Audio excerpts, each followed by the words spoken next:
Good morning, everyone. Wayne Starling here. Good to be with you this morning to share our second quarter market report.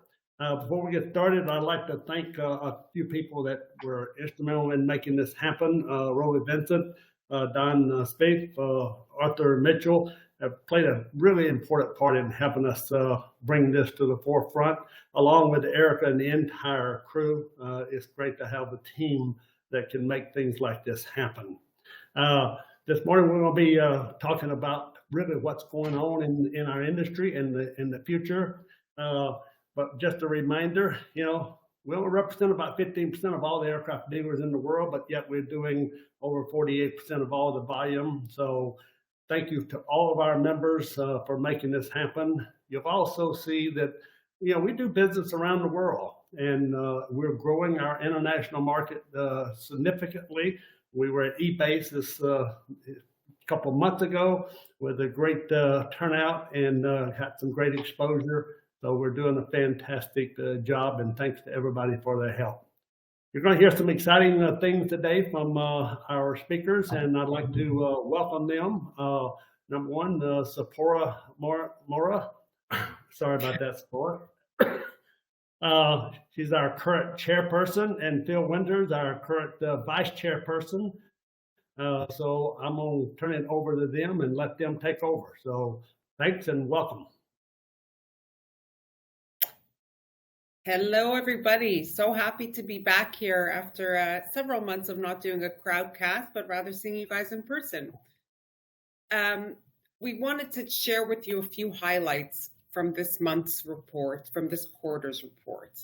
And the first one, at the beginning of our report, we asked the group, who is driving today's market?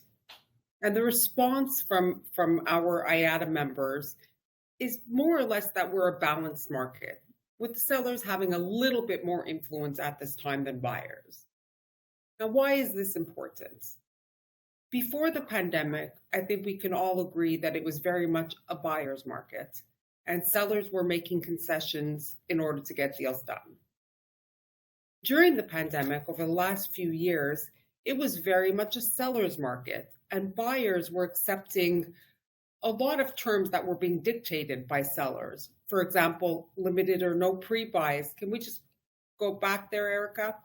Limited or no pre-buys, or pricing conditions or other terms that were dictated by the sellers. Right now, in what is more or less a balanced market, for the first time in a long time, neither side very much has an upper hand. And we're seeing anecdotally from the stories of our members and from the data that we've collected in the survey that in these days, there are some occasions where buyers and sellers are digging in their heels. Neither one is being forced to concede at the same rate that they had to during the pandemic and even pre-pandemic from the other side. What is the result? The result is that deals are taking a little bit longer. They're a little bit harder, and sometimes they're not proceeding when the two sides can't come to agreement. So that is an important factor to consider.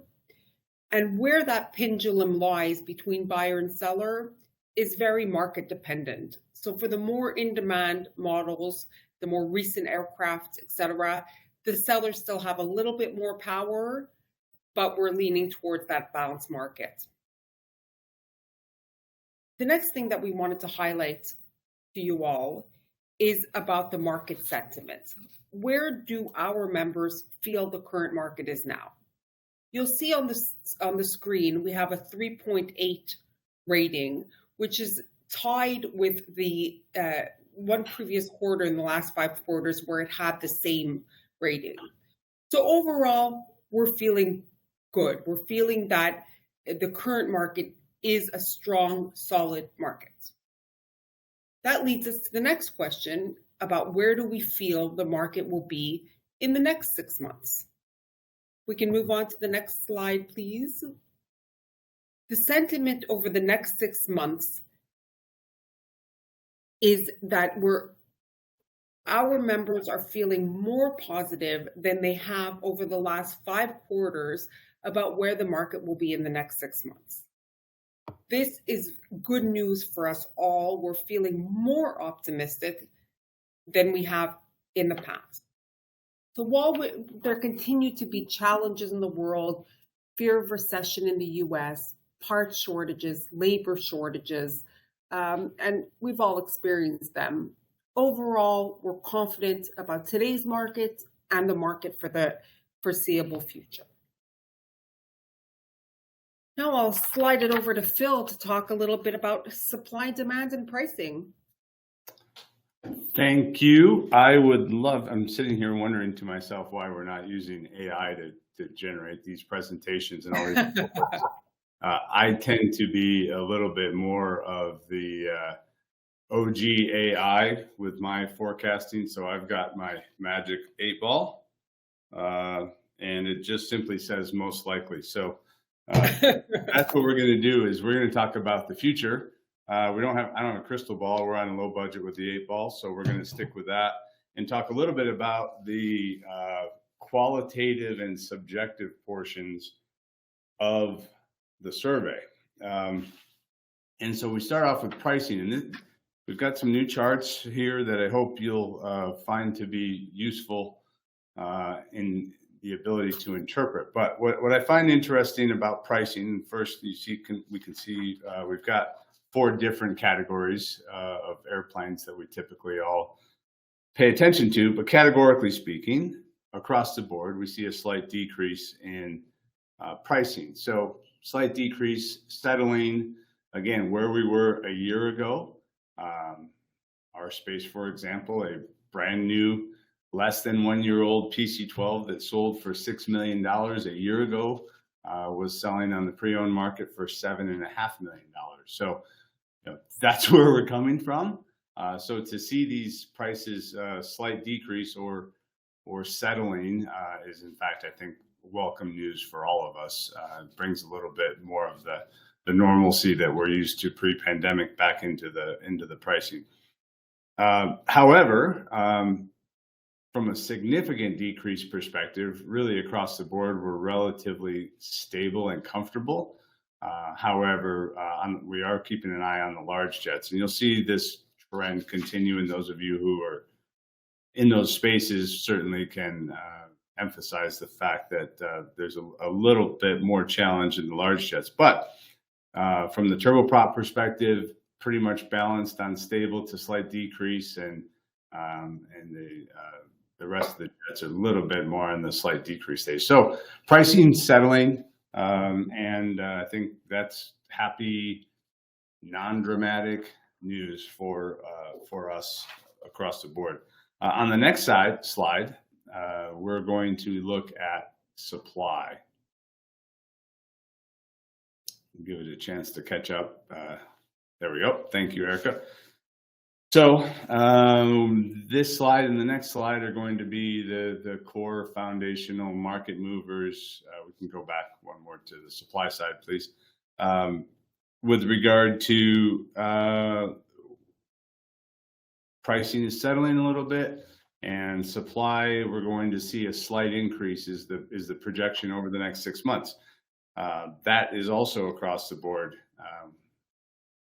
So when we don't have that slide up, but we'll try to get that. But as you look through the report, you'll see that the supplies for the next 6 months forecast to be a slight increase. Okay, so that's across the board. The other interesting part of supply, as it relates to a significant increase, we are below 10% across turboprop, light jet, mid-sized jet. However, large jet on supply goes up to 16. So it looks as though pricing settling. We all see that. We're comfortable with that. Settling a little bit more in the large jet. The supply side is generally slightly increasing. We all see that. Again, we're coming off a year ago that was frenzied, to say the least. Again, except for the large jet. And then to this slide here, the demand side. What's nice here is we see stability as really the cornerstone of this slide. As far as significant increase or significant decrease, that is any, we got to watch out for XYZ, it's not there. On the demand side, I think we can all look around, be it tax policy. Again, we're mid-year, right? So this is the point where companies start to evaluate whether their end of year is going to be better than expected, worse than expected, et cetera. So we see stability on the demand side with a little bit of a lean toward a slight decrease, but also pretty balanced out with the slight increase. So again, mid-sized, large jets, light jets, a little bit more biased toward the slight decrease in demand. But as we like to see, it's stable, not a lot of loud noises coming from the periphery. And then the last slide for me to talk through a bit is something that we talked through back at the end of Q1. And that was this kind of trying to find the parallel to book to bill ratio in the OEM space and what they speak of, and how it may translate to what we do in the data that we collect, specifically contracts to close. So as you get this report, you'll be able to peel back a few more layers and see what we're tracking back to the objective closed deals and contracts that are in report. And so we're continuing to track the contract to close ratio. Now, in 2020, the other thing I want to say about contract to close is this is a snapshot number, whether it's book to bill in any industry or contract to close in our industry. This is a snapshot in time, right? This is where we are today, because as time progresses, more deals come on the books, more deals go off the books. So all we can really do is compare year to date this year, today, versus a year ago, and so on. So looking back at mid-year or end of Q2 2020, what's interesting is our contract to close ratio is actually 1.26 to 1. So 1.26 contracts to 1 closing. Now think back to 2020 mid-year. That was the point where the gates opened, right? Maybe a month or two before that, when we saw that the demand had to increase because transportation was nearly impossible. And so we saw that increase, and that was the beginning of that. A year ago, we were about even. Sorry, in 2021, we were about even, 0.98 to 1 contracts to close. And then last year and this year, we have decreased. We're down around the 82, 81. A year ago, 82 or 0.82 to 1 contracts for every closing. And right now we're at 0.81 contracts to closing. So what's that mean? I don't know. This is what we're trying to figure out. There's a lot of good data here to include how the fell apart. We measure the fell apart deals, probably also something there. So Don Spieth is helping out a lot with me and trying to figure out, is this something that we can generate as a market health index compared to how the OEMs talk about book to bill? And the last thing I'll say on that point, the difference in the OEMs and their book to bill ratios is they've got potentially 6 months, a year, 2 years of backlog that they're measuring. And what they're really trying to tell in most cases, the investors or Wall Street is, hey, what's our pace of taking new business against the business that we have to close today? For us, we typically have a deal length or duration of 30, maybe 45 days. So these snapshots move a lot more with that shorter duration. So we're really trying to leverage this into not just reading the data, but in fact, interpreting what the data is telling us. And so we're going to continue to track this. If there's nothing there, there's nothing there. We'll be the first to say this was fun, but that may not have been a useful look. But I think there's something there. And so we're going to continue to see if we can draw any correlation between the data, what the data says and doesn't say, and with something that we can use to help measure the future of the markets. So all of that to say, not a lot of loud noises from the periphery. Back to you, Zipporah. Well said, Phil, and thank you. I'll share with the group here that our working title, or at least my working title for this presentation, was boring but good. And that's Right. the way we like it. No dramatic noise from either side, as you said, we, of course, need to talk about the quantitative data that is collected monthly from all of our broker-dealer members in terms of how many deals they've closed, how many new agreements they've signed to list or sell airplanes, and what's under contract, what's closing. We have nearly, or most month, 100% participation rate from all of our broker-dealers. So this is very accurate information and very important information. And I'll take a moment to thank all of you for participating. The more information and data we share, the better it is for all of us. So thank you. What we're seeing here is, again, the theme of this call, no big surprises. We have slightly less new acquisition agreements. We have slightly more new listing agreements. Lowered prices, yes, they're up. Fell apart has been relatively consistent. Under contract and closed deals, which are perhaps the most important, both are within under 10% difference from where we were last year, this quarter.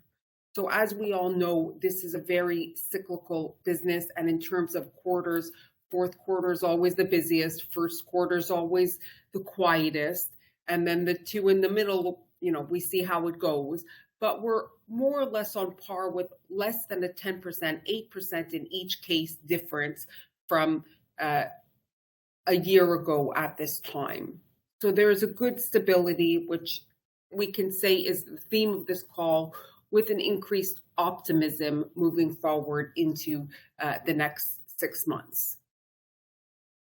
So those are our highlights. We wanted to keep it short and sweet and to the point for you guys, but we're absolutely open to questions. If you guys want to put anything in the notes, we're here to read them. I wanted to take a moment to remind everybody that the registration for the fall meeting has just opened. We're planning a really exciting agenda with the wonderful keynote speaker and another bunch of really great events. So please, if you haven't signed up for it, we look forward to seeing you there, and please sign up for it. And we're open for questions. Great. Not all Zipporah. open.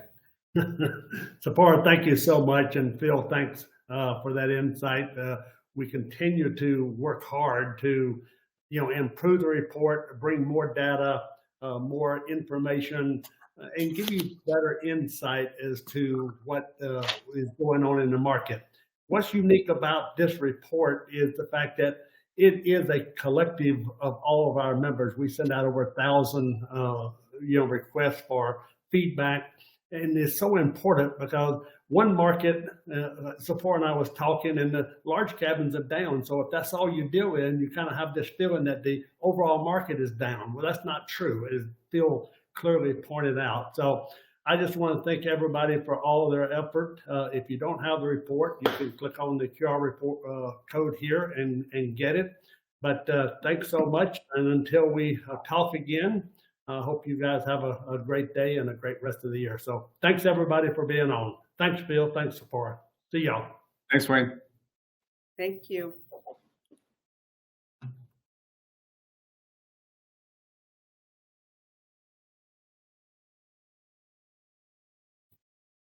A wrap.